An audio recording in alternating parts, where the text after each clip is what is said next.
Former tech executive Andrew Yang raised $2.8 million for his White House bid over the past 3 months, an improvement from the previous quarter, but significantly less than the amount brought in by top-tier candidates.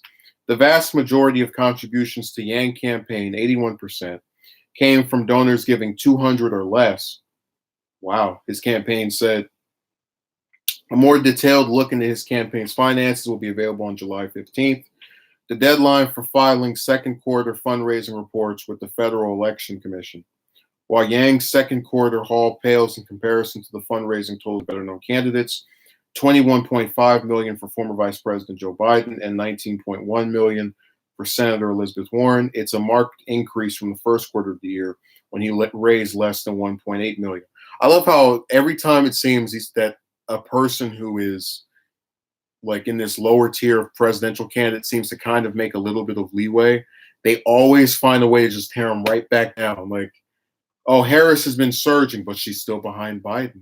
Oh, Yang raised more money than he did the previous quarter, but it still is less than the majority of the people that are polling at above 10%. It's like, guys, you're not going to include their massive name recognition, or, all right, we'll just keep insisting that, it was a stroke of luck that he got this far. That's the reason they even have that kind of rhetoric, by the way. Yang's recent fundraising total puts him on par with Senator Michael Bennet, who also raised $2.8 million over the past 3 months. Oh my! A 10-year U.S. senator raised about as much as a person who people didn't even, just let's go out and say it, didn't really know existed up until 2 years ago. If that isn't an embarrassment for Bennet, I don't know what is.